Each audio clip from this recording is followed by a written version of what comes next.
Mengenali Kearifan Masyarakat Dunia, edisi negara di benua Eropa. Prancis, secara resmi disebut sebagai Republik Prancis, adalah sebuah negara yang teritori metropolitannya terletak di Eropa Barat, dan juga memiliki berbagai pulau dan teritori seberang laut yang terletak di benua lain.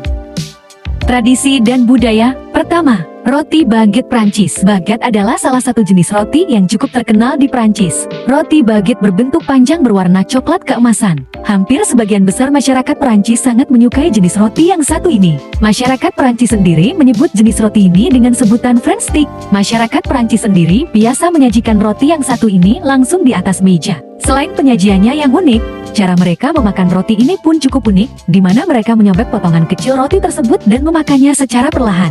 Masyarakat Prancis sendiri biasa mengonsumsi roti baguette dengan saus mayonaise dan acar mentimun sebagai makanan penutup. Kedua, keju dan wine. Selain roti baguette, makanan lain yang juga cukup disukai oleh masyarakat Prancis adalah keju dan minuman anggur merah atau wine. Kedua jenis makanan tersebut kerap disediakan oleh restoran dan toko makanan yang ada di Prancis. Masyarakat Prancis biasa mengonsumsi kedua jenis makanan tersebut sebagai hidangan penutup. Prancis sendiri diketahui sebagai salah satu negara penghasil keju terbesar di dunia. Salah satu jenis keju yang cukup populer dan sering dikonsumsi oleh mereka adalah Roquefort, yaitu keju yang terbuat dari susu kambing. Keju ini dikenal sebagai salah satu keju bernilai tinggi yang disukai oleh para bangsawan.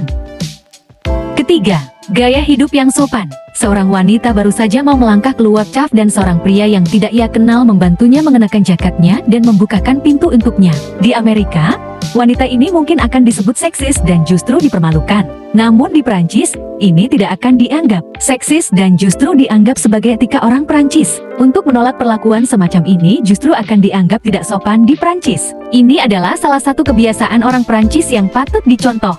Keempat, cipika-cipiki. Kebiasaan cium pipi kanan dan cium pipi kiri merupakan tanda salam untuk sebuah pertemuan dengan orang lain. Hal ini akan dilakukan oleh dua wanita dan pria, bahkan dua pria, terutama untuk mereka dari generasi yang lebih tua. Namun, ada hal menarik tentang cipika-cipiki di Prancis, karena jika di dalam kereta kalian dilarang melakukannya karena dianggap ilegal. Kelima, menghabiskan waktu. Berbeda dengan kebanyakan orang di belahan dunia yang melakukan kegiatan mereka secepat mungkin, di sana orang akan lebih senang menghabiskan waktu mereka bahkan untuk hal-hal yang simpel. Bahkan untuk segelas kopi espresso saja mereka bisa menghabiskan waktu beberapa jam untuk menghabiskannya. Keenam, little gourmands. Anak-anak kecil menikmati burger, hotdog, chicken fingers, di gorengan lainnya di belahan negara lain di dunia bukanlah fenomena baru.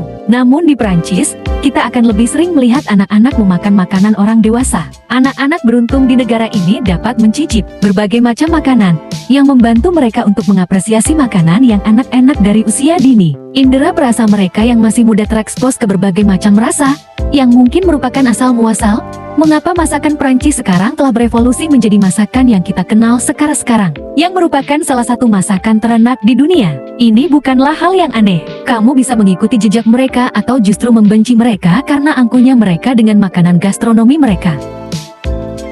Ketujuh, solidaritas bersama. Tidaklah aneh melihat dua orang yang tidak mengenal satu sama lain di Prancis saling membantu meskipun dalam hal-hal sepele sekalipun.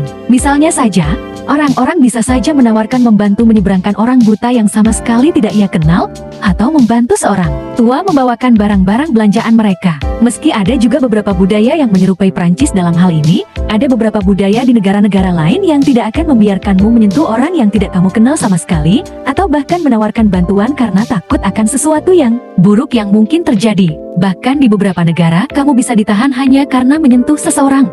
Kedelapan, aura negatif. Entah mengapa, tapi orang-orang Prancis biasanya memiliki aura yang cukup negatif. Misalnya, kalau kamu mengajukan proposal proyek, kamu harus bersiap-siap menghadapi analisa-analisa dari para penontonmu yang akan menjabarkan resiko-resiko yang ada dan juga masalah-masalah yang akan dihadapi dengan proyek-proyek yang kamu ajukan. Contoh lainnya, apabila kamu mendapat nilai A di dalam tes, bersiaplah mendapat pertanyaan.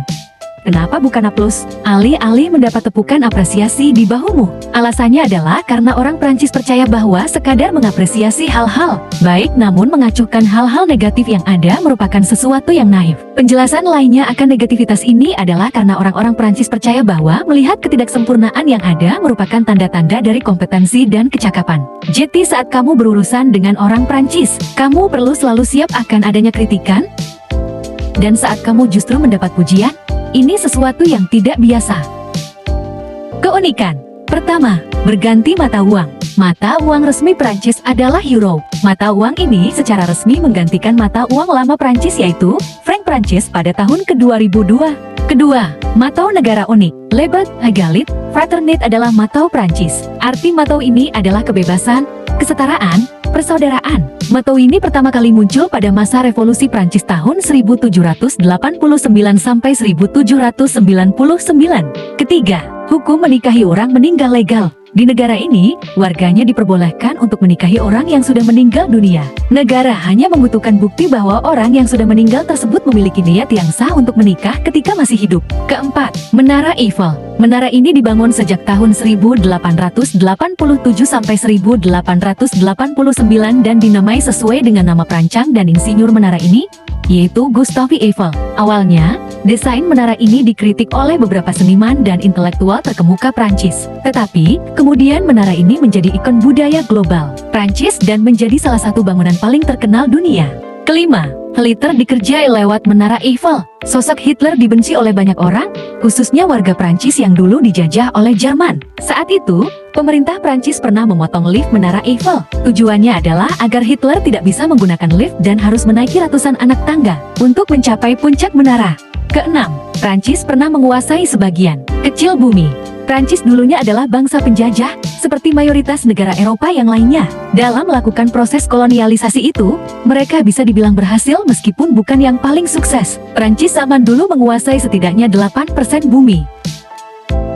Filosofi. Negara Prancis muncul dari fragmentasi Kekaisaran Carolingian yang lebih besar, ketika Hugh Capet menjadi Raja Franca Barat pada tahun ke-987. Kerajaan ini mengkonsolidasikan kekuatan dan memperluas wilayah, yang kemudian dikenal sebagai Prancis. Pada satu titik Prancis terkait erat dengan Kepausan Avignon, dan mengalami perang agama setelah reformasi antara kombinasi Katolik dan Protestan yang berbelit-belit. Kekuasaan kerajaan Prancis mencapai puncaknya pada masa pemerintahan Louis XIV, yang dikenal sebagai Raja Matahari, dan budaya Prancis yang mendominasi Eropa. Revolusi Prancis segera dikalahkan oleh persenjataan Kekaisaran Napoleon Bonaparte, dan Perang Napoleon berikutnya membuat Prancis pertama-tama secara militer mendominasi Eropa, kemudian dikalahkan. Monarki terkunci. Tetapi ketidakstabilan mengikuti dan Republik Kedua, Kekaisaran Kedua, dan Republik Ketiga menyusul pada abad ke-19. Terima kasih. Semoga bermanfaat.